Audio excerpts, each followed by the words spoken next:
Well, hello and welcome to today's episode of the Power of Your Mind podcast.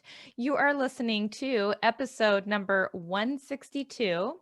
I'm Victoria Gallagher, Law of Attraction hypnotist and #1 best-selling author of Practical Law of Attraction: Align Yourself with the Manifesting Conditions and Successfully Attract Your Desires.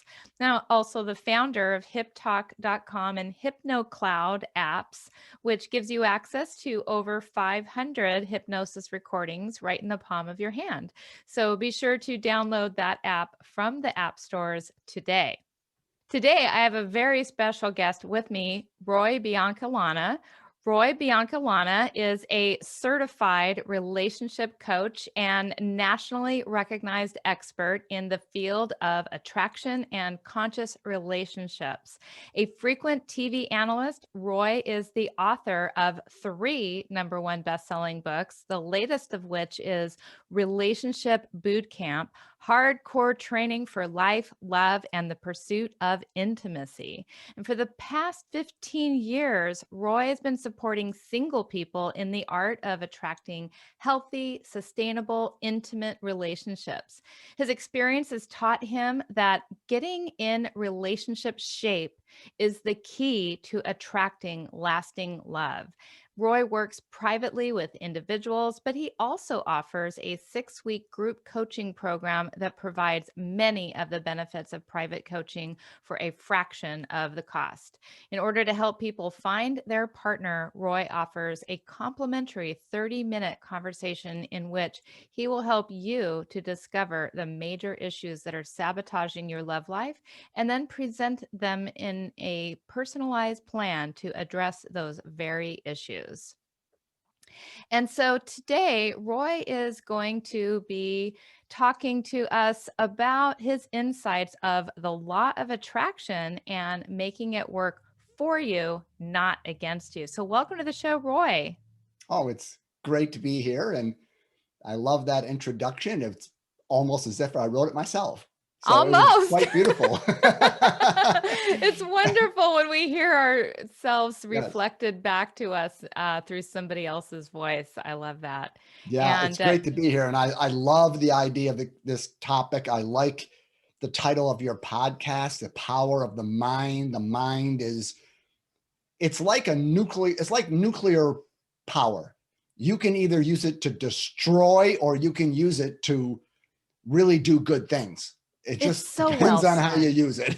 That is so well said. And so many people, especially this day and age with all the craziness that's going on in the media and politics and everything, there's a lot of people that use this to destroy rather than to empower. So I really do try to be a beacon of light and bring people on who are a beacon of light because, it's so important for us to spread positivity and spread joy, and particularly in the area of relationships. And we're not just talking relationships with men and women or soulmates or however that works, Correct. but relationships with family, Yeah. relationships with friends, relationship with yourself. So thank you so much for being somebody that's spreading the good word about that. Yeah, and you're exactly right. There's an old Zen saying that wherever you go, there you are, right? So when I talk about getting yourself in relationship shape, that will affect all the relationships in your life because you're at the center of all your relationships. It's you with your kids, it's you with your friends, it's you with your partner or potential partner. So, and that's probably the biggest mistake that I find, and I've been doing this for 15 years. And I think the biggest mistake I find that people make, it's a natural one, and I made it myself in my early days, Hmm. is we focus on where to find them. We focus on where is my soulmate? How do I meet them? What do I say? How do I approach? How do I flirt? Right? The focus is on them. Um, and that's the mistake because, well, first of all, we can get into some deep spirituality and say that them is a reflection of who we are already. We could talk about that. But really it's more about the way I'm showing up in the world is going to determine the quality of that relationship. It's more about how strong are my relationship muscles, right? How relationally fit am I? Because I could meet a great person, but if I still have some baggage from the past, if I'm have a closed heart, if I have a hard time communicating authentically, if I always believe everything that voice in my head tells me is true, well, I'm going to sabotage the relationship. And it doesn't matter how good the person is I've attracted, right? So I try to get people to think more about, what am I believing? What's going on inside of me? What do I need to let go of? How do I need to get stronger in my relationship muscles? Because once you're that way, you attract a higher quality person automatically, but you're also Absolutely. putting yourself in a position for success. Yeah. Like just one quick illustration. The best way to describe this is just imagine if you wanted to run in a triathlon. Okay. You're some crazy person that doesn't own a car. And so you're going to swim and ride a bike and run a whole marathon back to back in the same day. Okay. So let's just say that you want to do that, right? And you hire me as your coach. I've never done a triathlon, but let's just say I'm a triathlon coach. And then you start asking me all the questions about the actual day of the race. Roy, how do I survive the water and not drown? And how do I make the transition from the water to the bike and the bike to the marathon? And what do I eat? How much do I eat? How much water do I drink? When do I slow down? Right? You're asking me all these race day questions. But if I'm a triathlon coach, Mm-hmm. something's starting to bother me. Right. Because you're not asking me about the most important thing, which is, are you in shape to do all this? Right. Are you physically fit enough? Forget about race day. If you don't get to the starting line in shape, you're not going to go the distance. I don't care how good your strategy is. Okay. So many single people only think about the strategy, the race day. Where do I go to meet them? How do I approach them? All that stuff. And I say, when you get on the starting line, Mm-hmm. and you're standing face to face with that person for the first time, if you're not in shape, it's going to go the same direction all your other relationships have. It's going to have some sort of drama, some pattern. It's not going to go the distance. So I try to tell all my clients, forget about the strategy. Come home, work here, get in shape, and then the starting line stuff will almost take care of itself. Absolutely. I I kind of feel like totally you'll agree figure with that part out. That's the easy part, frankly. yeah. Right. So that's why I call myself a relationship trainer in a Mm-hmm, sense, mm-hmm. helping No, it people makes get in relationship shape. yeah, no, it makes a lot of sense. When I was setting out, 15, 17 years ago to meet my soulmate, I had been in two previous long-term relationships, and I knew enough at that point in time about the law of attraction that I knew that you don't attract what you want, you attract who you are, you Ah, know? beautiful. Oh, Yes. just And people take a moment to rest with that statement. yeah. That will change your life if you actually choose to believe it. Yeah. I made a list of all the things that I wanted, but then I compared that list with my own qualities. And I asked myself, am I a 10 in these areas? Yeah. And, am I financially, a lot of people are looking for men or whatever that are financially well off. And it's like, well, why? Yes. What am I contributing to the pot? Right. And, so I think that's the question most people need to ask themselves is like, what am I bringing to the table? Because Right. if I'm bringing enough to the table, then manifestation is going to take care of itself. Yeah, you mentioned something very powerful, and that's one of the things I harp on is how the law of attraction can work against you. And you just mentioned it, that if you have some sort of persona where we'll speak very generally. If you want to call me a sexist, you can, but let's just say that sometimes women want to find men with money. Okay. So if you're needing someone to sort of take care of you financially, then that means you're coming from some place of being a type of a damsel in distress. like I need rescuing. Okay. So if you're needing someone to provide you security and kind of to make you feel safe and that kind of stuff, well, then he's going to be doing the same thing to you, but maybe in a different way. Like he's going to be kind of holding you responsible to give him something that he's not willing to give himself. So you end up, if you're dependent on him for something, he's going to be dependent on you for something. Usually the typical thing is I'll give you the big bucks, you give me the big boobs, if we can just speak frankly here, okay? I mean, that is normally the arrangement, but it creates codependency. Yeah. Because you attract after your own kind. And to me, the law of attraction means like attracts like. You always attract someone who's on the same energetic or conscious level you are. And so if you're feeling like I need someone to take care of me, you're going to attract some guy that says you need to take care of me. And now you've got this dynamic that I think we're all familiar with. I am the king of the codependent dynamic. I mean, my first book, Above My Head, is all about that kind of relationship. So that's how the law of attraction can work against you. So when you say that I have my list, fine, but I want to make sure, am I the kind of woman that guy would be interested in? And I'm going to work on me. Then you're putting attention on the parts that are important and the parts that you can control. Exactly. So I just wanted to underscore that. Yeah. So how did you end up getting into this field? How did you get into relationship coaching?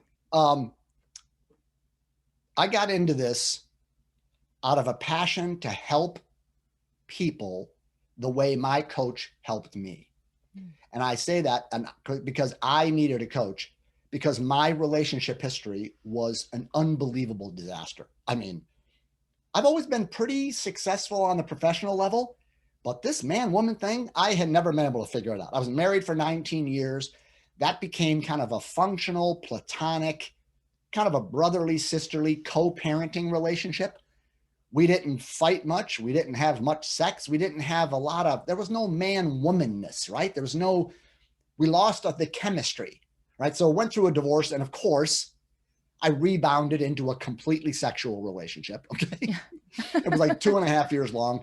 On one sense, it was the greatest thing ever because I had gone so long without sexual intimacy, and now I had it. Yeah, okay. But we were together 2.5 years. We got engaged. She dumped me 2 weeks before the wedding. Oh my God. 6 months before the wedding. I'm sorry. Okay. But that still sent me into like a 1 year long midlife crisis. I mean, I was heart palpitations, sleepless nights, obsessive thinking. I couldn't focus on being a parent. My career started to slide. I was a real mess because that part of my life was falling apart. Well, one of the things that I did that I don't recommend to deal with that kind of grief and pain is I just joined a bunch of online dating sites and tried to find a new woman, what I called a drink with legs. I had like an addiction. I needed the attention and the affection of a woman to make me feel like a man. That's what I learned in my coaching. But up until that point, I really thought it was all the women's fault. Yeah. And that might be the second thing I want to stress here to your viewers. It's very easy to look at your relationship history and point the finger. Like, oh, my ex-wife, she wasn't very sexual. Oh, my ex-fiance, she was a workaholic and this, and all these women online, they were crazy. I didn't really want to own up to the fact that I was the common denominator in all of the pictures. Listen up, you guys. That is so wise because so one day, it dawned on me, maybe it's me. And I swear that's so obvious now. It makes me laugh, but really, I just thought that I had picked all the wrong women. I often ask people, why are you single? I just haven't met the right person yet. Wrong. No, I met some great women. I was messed up. And so a friend of mine said, maybe you should work with someone. And I was like, really? You think I'm that broken? And Roy, I mean, so I hired a coach and I spent about 2 years with her, and in coaching, that's a lifetime. Okay.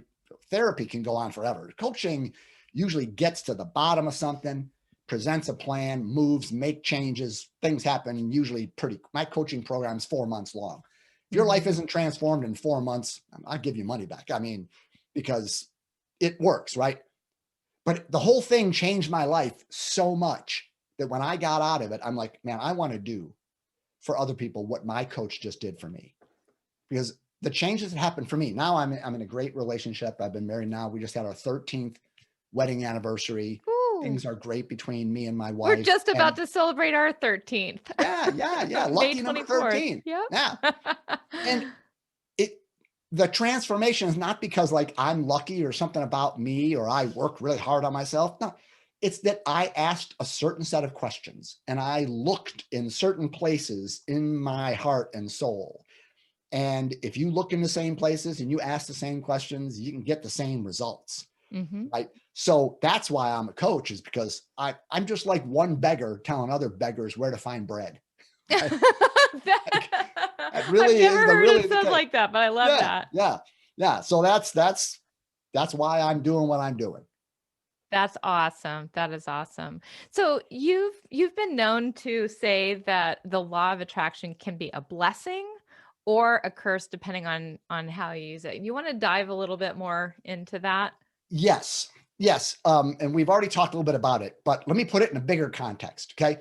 So my newest book, I think, is my deepest and best book. I think they're all good, of course. They're like my children.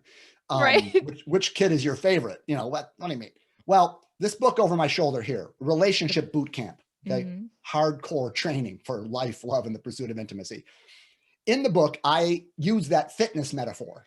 Okay. And I identify 7 relationship muscles that are within us that need to be strong if we're going to attract a healthy dynamic, into our love lives. And one of those muscles is our relationship to our mind, Mhm. that voice in the head, what I call our inner relationship coach, right? If you think about it, that voice in your head is like you have your own relationship coach walking around with you every day, all day, giving you advice on Mhm. relationships, on men, on women. What does that mean? Oh, look out for that. That's right. And so this your It's mind, not always good advice too.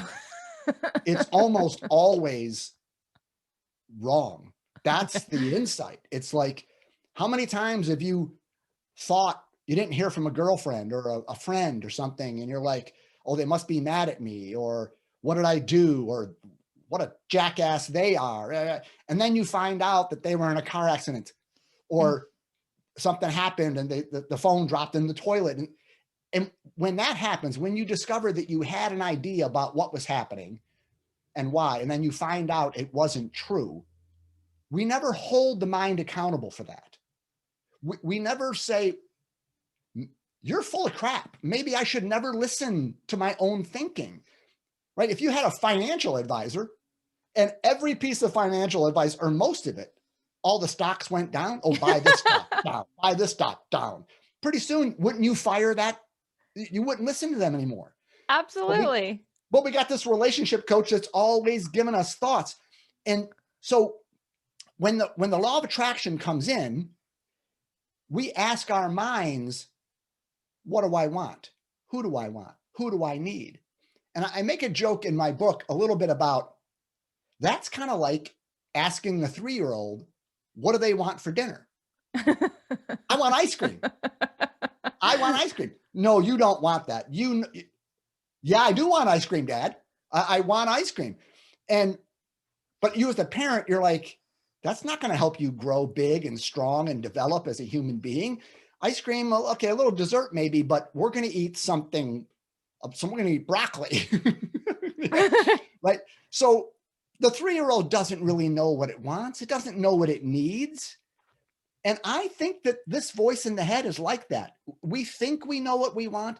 Like, do we really know what qualities and what person would really be best for our growth and development? Now, most people are going to say, yes, absolutely, because you're basing your list off of things happened in your past, some things you Right. haven't let go of. So like, oh, I had a narcissist, so I want someone who's emotionally available and somewhat not completely self-absorbed, right? Okay, fine. But the whole idea that I know what's best for me, it's almost as if we tell whatever you think, God, the universe, source, I know what's best for me. Give me this. And I think the universe might sometimes say, you want ice cream for breakfast. Is there a chance that I know better what you need and what would be good for your growth in your life than you do? In fact, maybe being single is the best thing for you right now. Maybe it's a person that you would never think that they would be a good fit for me, right? So there is a way that we can be in what I call the personal mind, and then use a law of attraction that may be coming from the wounded parts of us, or the parts of us that aren't necessarily the most evolved parts of us. Mm-hmm. Or we can be open to what I call presence mind, Mm-hmm. where we're not necessarily seeing ourselves as the chooser or the decider. We're more from a place of, I'm trusting that the universe is going to bring what I need when I need it. And I want to be open and responsive and receptive, and not going through life trying to tell God to bring me this or that. Right. But to be coming from a more of a place of openness and trust. You know, while we all still know, yes, I don't want someone who smokes, or I don't want someone who's a big partier. I don't want someone who's got no job. Okay. Do you need a list for that? I mean, isn't that kind of obvious, right? So in my book, I take that voice in the head and I identify what I call 5 personas. There's 5 ways that the mind can mess you up when you're looking for a partner. It plays 5 different roles. Mm-hmm. And the first one we just talked, it's your matchmaker.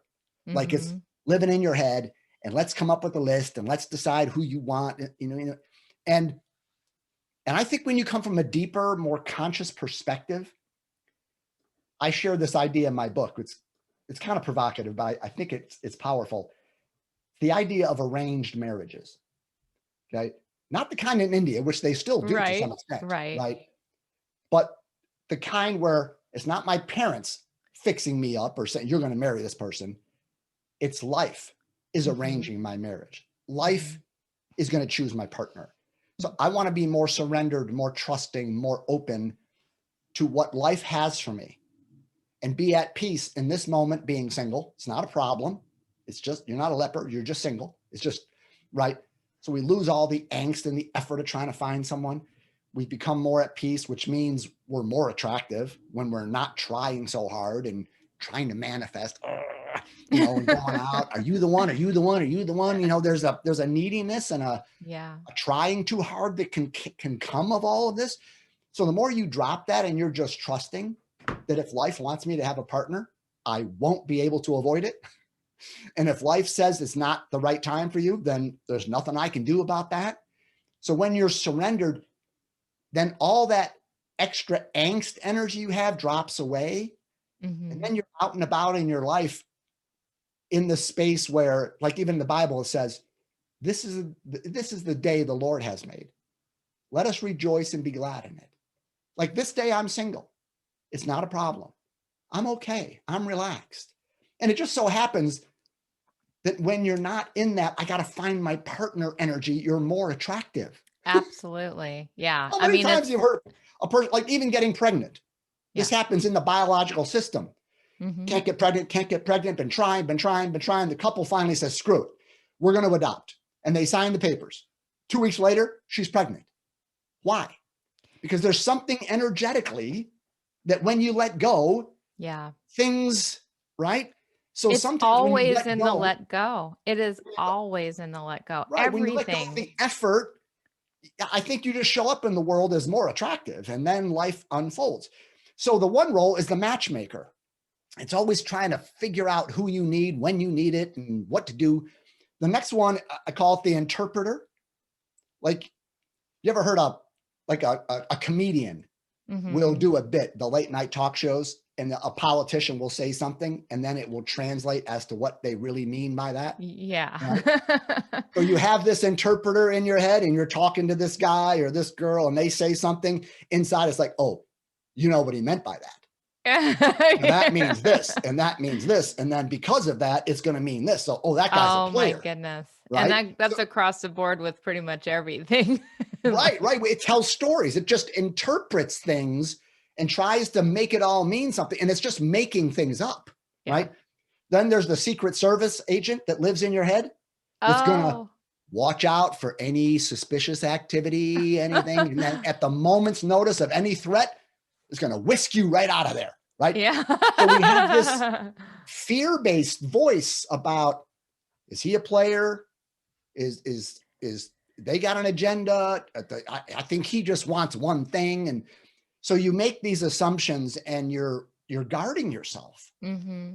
because most politicians feel like someone's going to shoot me, which is feedback for them too. Maybe they're doing things to invite that, but that's a whole different story. But they live with a fear, so they need Secret Service.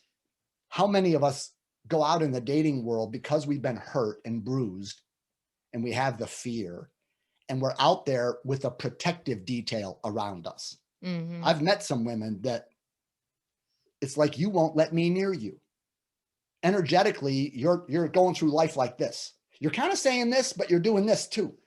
I don't want to play that game. I want a woman who's like, if you're an idiot, I'm going to kick you in the balls. But I'm wide open. I'm not guarding my heart. There's no wall around my heart, right? Then there's the psychologist in your head. Oh, well, they've been divorced 3 times. Stay away from that. That means they've got commitment issues, or they're not close to their family. Well, then they're disconnected from their heart. They're not going to be emotionally available. What?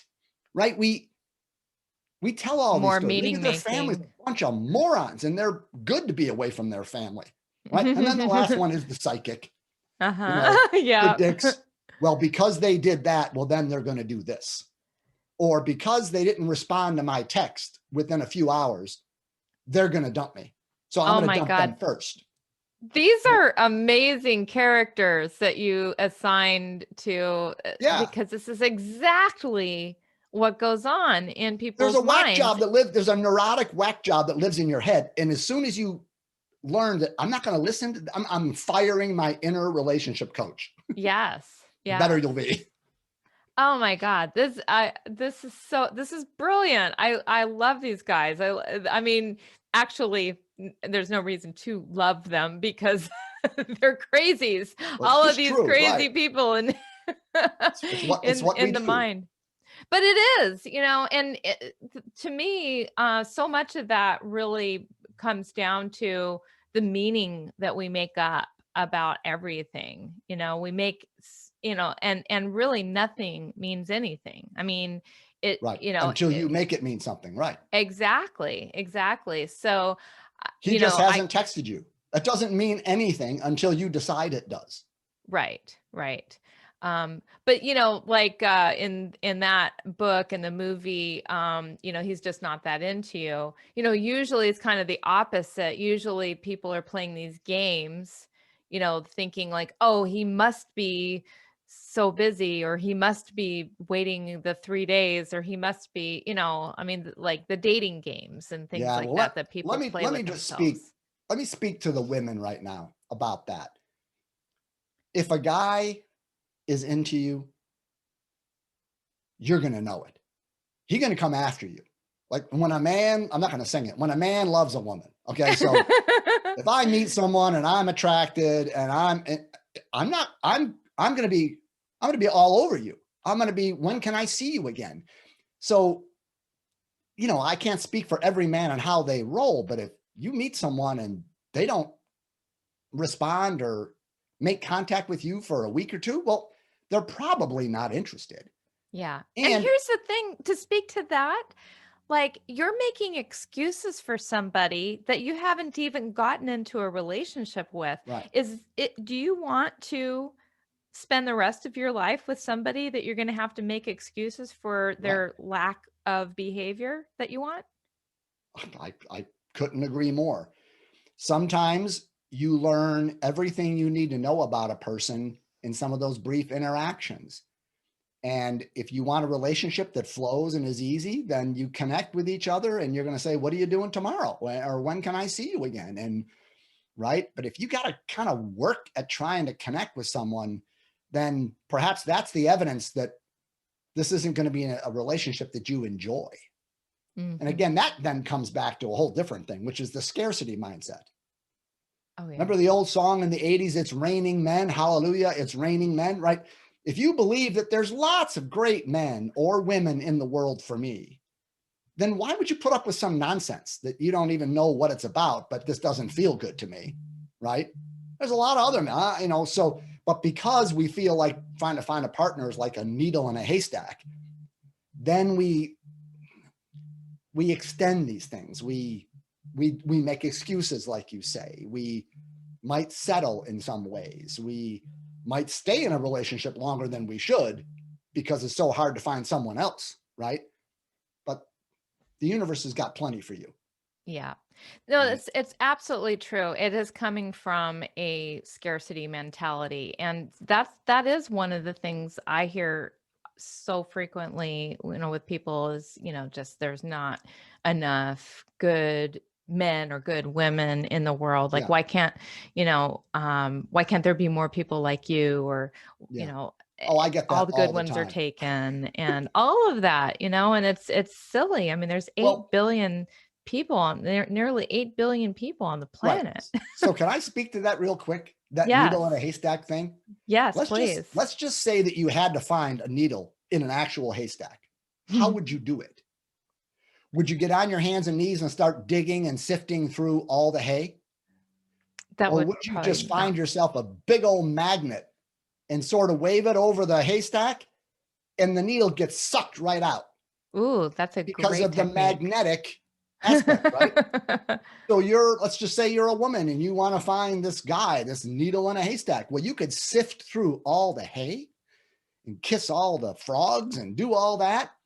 Or you could go on a journey of what would it mean for me to magnetize my feminine radiance? What would it mean for me to be magnetic so that I just move through the world and I just draw this man to myself?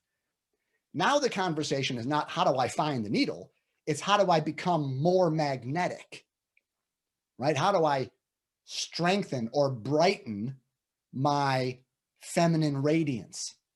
And that's one of the muscles that I talk about in my Yes. book. That's one of the things from when you have a feminine essence, it's strengthening your radiance. When you have a masculine essence, it's strengthening your presence. A man's presence will draw out that needle in a haystack of a wonderful woman, because there's lots of mediocre women. There's lots of mediocre men. I mean, there's plenty of hay. It's the needle you're looking for. So it's about Absolutely. how do I become magnetic? And that's what I do as a coach, is help people kind of go away from all that nonsense going on between your ears, that relationship coach that should be fired. And then how do you strengthen your radiance or your presence to where it's effortless in the way you would attract someone? It's not about, I got to just work my ass off to go through, I got to be on every dating site. I got to go to every bar, every networking event, because I mean, he could be anywhere. And then you hate your life, right? I mean, it's just the reality. Exactly. So yeah, I always if say people are don't. interested in that, that's what we do. I think it's what you do, but Yeah. that's what I do for sure. Yeah, I always say don't, do anything that's like not sustainable or not natural or organic, to try to meet somebody. I mean, you're going to meet Yeah. somebody when you're doing the things that you absolutely like, that enhance who you are, your beingness. You're going to end up at the right place at the right time, meeting the right people That's for the that right trust. reasons. Right. And so that's a good segue to getting to now we're in a relationship. You've written this book, Relationship Bootcamp. Can you tell us a little bit about what we can expect in that book? And that's for once you have attracted that person, right? Or is that for both? No. It's all Okay. about getting yourself in relationship shape so that you can attract lasting love. Okay. Right. Gotcha. Which is the name of my second book, Attracting Okay. Lasting Love. the name of my podcast too, by the way. I have my own podcast, which is we're co-podcasters. That's Love why it. we could talk all day to each other. We could. Well, Definitely. Relationship Bootcamp, it identifies those 7 relationship muscles that need to be strong so that you're in your healthiest version of yourself, because you're never going to attract a relationship that's healthier than you are. Okay. So one of those is the relationship with your mind. Mm-hmm. When I talk about the masculine feminine thing, that's the relationship you have to your inner energy. Okay. Your aliveness, your life force. In masculine, it's presence, and feminine, we call it radiance, but it's all the same light in a sense. It's all the same energy. Okay. But there's a relationship you have to your emotions. There's a relationship you have to your past. There's a relationship you have to your truth. There's a relationship you have to love itself. Many of us grow up in environments where we learn love is about power, or love is about control, or love is about sacrifice, or love is about performance. We get a lot of good messages from our childhood, but sometimes we're in environments where we come out of our childhood with a lot of stories about what intimacy is and isn't. And we don't recognize that they might not be true because it's what we've witnessed. It's all that we've seen. So we just assume, well, I guess that's how men and women are together. The man is dominant, the woman's submissive, and I don't want to be, I'm a woman, I don't want to be submissive, so I guess I have to be single. No, you don't. That was a neurotic relationship, right? That was a love story. If that were true, I'd be single. Right. Exactly. So you can rewrite your love stories. You can identify what you've been given, what you've taken in, maybe what you believe, and say, wait, we can rewrite all of this, Mm-hmm. which opens you up to something that you thought was never possible. Okay. So the book's all about that. It's all about getting in relationship shape. But here's the cool thing. I'm writing this book kind of as like a relationship trainer. I'm going to get you in shape. Okay? Yeah. I'm like, well, if you go to the gym and you hire a real personal trainer and you tell them your goals and what you want and how you want to get in shape, the first thing a good trainer is going to do is run you through a bunch of assessments to see like, where are you now? Because if we can find out where you are now, where you're strong, where you're weak, then we can design a plan of how to get you to where you want to go. So I thought to myself, shouldn't you come up with a way to maybe estimate someone's current relationship fitness level? Like, how in shape or out of shape are they? Yeah. Because Good if you idea. want to help them get in shape, you have to know where you're starting from. So I've created this, and it's a free gift. You're going to offer it on the page, I'm assuming. If not, you find it Absolutely. on my website. It's called the Relationship Fitness Self-Assessment Test. It's a 30-question true-false thing. It takes you like 4 minutes to take it. It's unfortunately very accurate. I'll tell you why in a minute. Unfortunately. Yeah, because your chances are you might not be in the best shape, right? I mean, okay. if you were in great relationship shape, you wouldn't be listening to this conversation. You would be in a great relationship and you'd be listening to some other podcast, right? So you probably have some work to do, which so what? Everybody needs to get in better shape. But the whole thing is very confidential. So even I don't see your results. Oh, okay. You give your email and it sends your results immediately, but your results come in 5 categories. Okay. So you're ripped, or you're skinny fat, or you're overweight, unhealthy, or the level I took the test myself from the mentality that I had back before I worked with my coach. I was dangerously out of shape. Okay? Oh my goodness. So the 5 categories, in each category, whatever you're in will give you recommendations on what to do. I don't want to just diagnose you with something and then send you on your way. Right. No, I'm going to do this or this activity, or obviously I recommend a book once in a while and different things, but you get your results and recommendations on what to do. So perfect. I just think it's such a cool thing because, I mean, you want to know your credit score if you want to buy a house. If you go to the doctor, they're going to check your vital signs to see kind of how healthy are you. Why not do a relationship fitness check? Like, right? Because it's so easy. The ego is so weird. Either we overestimate, like I would, I'm like, I'm God's gift, right? I got no problems. I'm in great shape. It's all the women's fault. So we're either like that, we overestimate our fitness level, or we're more of the negativity. It's all me. We beat ourselves up. Oh, I'm a loser. I'm unlovable. It's all my fault. And so we're either on one end of the spectrum or not. This test gives you an accurate, no, you're not awful, but you got some work to do. So it gives you a real picture about where you are. And I think that's helpful. But you need to be ready for possibly getting some feedback that you need to get stronger in some areas. Okay. That's beautiful. That's beautiful. It's Yeah. such a great idea, and it's such a great gift to give to somebody, is the gift of awareness. Self-awareness, Because, right. you know, Beautiful. it really does come down to, if you don't know where you are, then how can you improve your Right. situation? If somebody And, you calls know, you up and on it the really, phone, if and somebody it, and calls you up on the phone and says, I want to come see you, your first question is, well, where are you? Because I yeah, can't give you directions unless I know where you are. So yeah, it where makes is so your much love life? sense. I can't help you find that person or to get to that destination unless I know where you're starting from. So Yeah. get your fitness test results at least. And if you're offended and you hate me and you don't want to call me, that's fine. But at least find out what it has to say. You can ignore it, but you might also take it seriously, and it might really be the beginning point of changing your love story. Yeah. And if anybody is out there that, you know, is in the process of manifesting their soulmate, and, you know, you've just been hitting the wall and just not getting where you want to go. I mean, just do yourself a favor and take this test so that you can understand where you're at, maybe what some of the problems are, and get the feedback on what you need to do to fix that. And so thank you so much for all of the information. It's been a wonderful conversation with you. And Yeah, I really feel we're connected. We're on the same page. It's wonderful.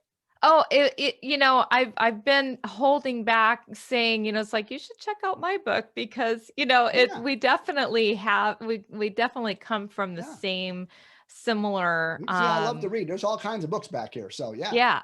yeah, You know, we have a similar thought. We're on a similar thought process here for sure. But you've taken it to the point where, I mean, you've created this self-assessment, and, you know, and so I love everything that you've shared, and just your way of putting it. I love the characters in the mind that are this little self-sabotager, you know, yeah. self-coach Right. characters. That's just great. And so so your book is also available on Amazon, Yep. I'm Yep. assuming. And Yeah. The boot camp. Well, this one here is mhm, audio and every version.